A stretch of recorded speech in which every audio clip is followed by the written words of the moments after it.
Hello दोस्तों। आज आपको सुनाते हैं वट सावित्री की कथा। आखिर क्यों किया जाता है वट सावित्री का व्रत?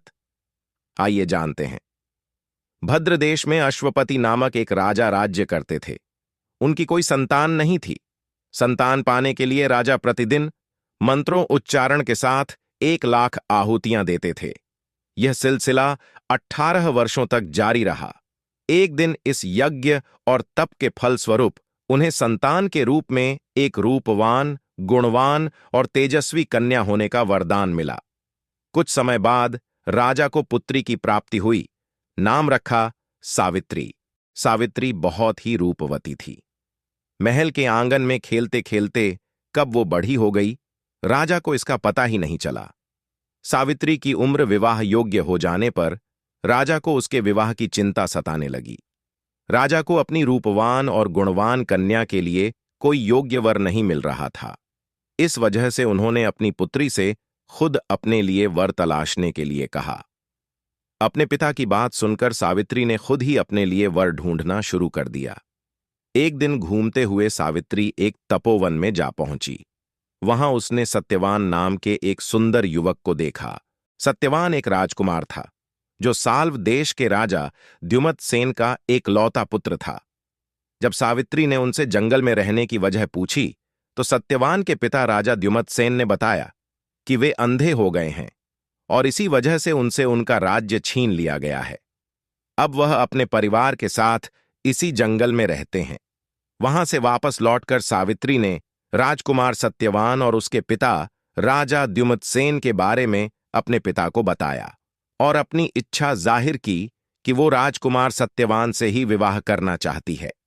राजा अश्वपति बेटी को दिए वचन को पूरा करने के लिए तपोवन की ओर चले गए। वहां पहुंचकर राजा ने द्युमत्सेन से मुलाकात की और उनसे उनके पुत्र सत्यवान के लिए अपनी बेटी सावित्री से विवाह का प्रस्ताव दिया। राजा अश्वपति की बात सुनकर राजा द्युमत्सेन ने बड़े ही निराश मन से कहा, हे राजन, मुझे आपका प्रस्ताव मंजूर है। मेरा पुत्र सत्यवान बड़ा ही गुणवान, बलवान और धर्मात्मा है, लेकिन ऋषिराज नारद जी ने मुझे बताया है कि यह अल्पायु है, जिसकी अगले वर्ष अमावस्या के दिन मृत्यु हो जाएगी। इसीलिए मैं आपसे और आपकी पुत्री से विनती करता हूं कि आप किसी और युवक से अपनी पुत्री का विवाह करवाएं। राजा द्युमत्सेन की यह बात सुनकर राजा अश्वपति और उनकी पुत्री सावित्री काफी निराश हुए। लेकिन सावित्री ने कहा कि एक आर्य समाज की स्त्री होने के नाते वो अपने मन में सिर्फ एक ही पुरुष को पति के रूप में देख सकती है। राजकुमार सत्यवान के अलावा अब वो किसी अन्य पुरुष से विवाह नहीं कर सकती हैं। सावित्री की जिद के आगे राजा अश्वपति और राजा द्युमत्सेन को झुकना पड़ा। अगले ही दिन राजकुमारी सावित्री और राजकुमार सत्यवान का विवाह बड़े ही धूमधाम से कर दिया गया। सावित्री एक सर्वगुण संपन्न युवती थी। ससुराल पहुंचते ही वो तन मन से अपने पति सत्यवान और सास ससुर की सेवा करने लगी। देखते ही देखते 1 वर्ष निकल गया। धीरे धीरे सत्यवान की मृत्यु का समय करीब आ गया। जैसे जैसे दिन कट रहे थे, सावित्री का मन उदास रहने लगा और फिर अमावस्या यानी सत्यवान की मृत्यु का दिन भी आ गया। हर रोज की तरह अमावस्या के दिन भी सत्यवान जंगल में लकड़ी काटने गया और सावित्री भी उसके साथ गई। लकड़ी काटते समय सत्यवान ने सावित्री से कहा कि अचानक मेरे सिर में तेज दर्द हो रहा है। सत्यवान की यह बात सुनते ही सावित्री समझ गई, यही उसके पति के जीवन के आखिरी पल हैं। वो जमीन पर एक वट वृक्ष के नीचे बैठ गई और सत्यवान का सिर अपने गोद में रखकर सहलाने लगी। अगले कुछ ही क्षण में सावित्री के सामने यमराज खड़े थे। वे सत्यवान के प्राण को अपने साथ लेकर जाने लगे। सावित्री भी यमराज के पीछे पीछे जाने लगी। यमराज ने पहले तो सावित्री को बहुत समझाया कि वो जो भी कर रहे हैं वह पहले से ही लिखा गया है, वो बस अपना कर्म कर रहे हैं। लेकिन सावित्री ने यमराज की बात नहीं सुनी। वह उनके पीछे पीछे चलती रही। सावित्री की इस निष्ठा और पति के लिए उसका त्याग देखकर यमराज काफी प्रसन्न हुए। उन्होंने सावित्री को 3 वरदान मांगने के लिए कहा। यमराज की बात सुनकर सावित्री ने कहा, हे यम देवता, मेरे सास ससुर अंधे हैं आप उनकी आंखों की रोशनी वापस करने का वरदान दे दीजिए। यमराज ने कहा, तथास्तु, ऐसा ही होगा। जाओ, अब तुम घर जाओ। तुम्हारे सास ससुर अब अंधे नहीं रहे। ऐसा कहने के बाद यमराज फिर आगे बढ़े, लेकिन सावित्री फिर से उनके पीछे पीछे चलने लगी। यमराज ने सावित्री को वापस जाने के लिए कहा, लेकिन सावित्री ने मना कर दिया।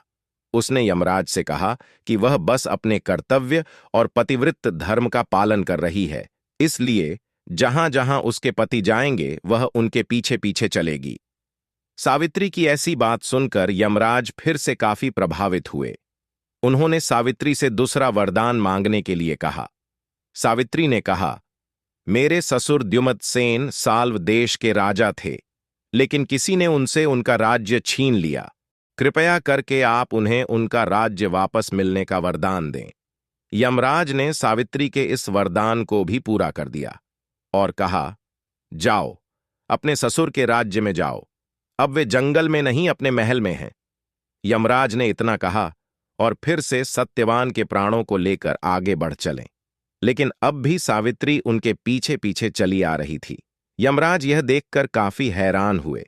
उन्होंने सावित्री से इसकी वजह पूछी तो सावित्री ने बताया कि यह एक पत्नी का फर्ज है कि वो वहीं रहेगी जहां उसका पति रहेगा। अगर उसके ससुर के महल में उसके पति नहीं होंगे तो उस महल में उसके जाने का कोई अर्थ नहीं है। सावित्री की इस बात को सुनकर यमराज काफी प्रसन्न हुए। उन्होंने सावित्री से कहा, पुत्री, तुम न सिर्फ रूपवान और गुणवान हो, बल्कि एक पतिव्रता भी हो। मैं तुम्हारे इन्हीं गुणों से काफी प्रसन्न हूं। तुम मुझसे तीसरा वरदान भी मांग सकती हो। यमराज की इस बात को सुनते ही सावित्री ने कहा, हे यम देवता, आप मुझे 100 संतानों की माता बनने का वरदान दें। सावित्री के इस वरदान को सुनते ही यमराज ने कहा, तथास्तु, पुत्री, अब तुम घर जाओ। मैं तुम्हारे इस तीसरे वरदान को भी पूरा करता हूं। तुम 100 साहसी और पराक्रमी संतानों को जन्म दोगी। यमराज के इस वरदान को सुनकर सावित्री ने कहा, हे यमदेवता, मैं एक हिंदू नारी हूं और आर्य कुल में जन्मी हूं।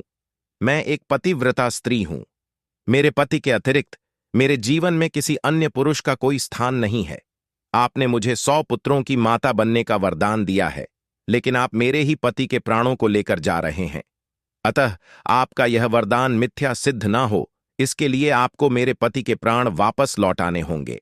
सावित्री की इस बात को सुनकर यमराज और भी ज्यादा प्रभावित हुए। उन्होंने उसे सत्यवान के प्राणों को वापस छोड़ने का वरदान दिया और सावित्री से कहा, पुत्री, तुम अब वापस उसी वटवृक्ष के नीचे जाओ जहां पर तुम्हारे पति का मृत शरीर पड़ा है। मैंने सत्यवान के प्राणों को छोड़ दिया है। मैं तुम्हें 100 संतानों के साथ साथ अखंड सौभाग्यवती होने का भी वरदान देता हूं। यमराज की बातों को सुनकर सावित्री अत्यंत प्रसन्न हुई। उसने उन्हें प्रणाम कर उनसे विदा ली। वह वापस उसी वटवृक्ष के पास पहुंची जहां पर उसके पति का मृत शरीर पड़ा था। जब वह सत्यवान के करीब पहुंची तो उसने देखा उसका पति वापस से जिंदा हो गया है। उसके बाद सावित्री ने पूरे विधि विधान से उस वटवृक्ष की पूजा की जिसके नीचे वह अपने पति का मृत शरीर छोड़कर गई थी। उसके बाद दोनों जल्दी जल्दी उस जंगल से बाहर निकले और राजा द्युमत्सेन के साल्व देश पहुंचे। वहां पहुंचकर सावित्री ने देखा कि अब उसके ससुर को उनका राज्य वापस मिल गया है, साथ ही उनकी आंखों की रोशनी भी वापस आ गई है। उसके बाद सावित्री और सत्यवान अपने राज्य में सुखपूर्वक रहने लगे। तभी से हर साल ज्येष्ठ मास की अमावस्या के दिन वट सावित्री व्रत को मनाया जाने लगा।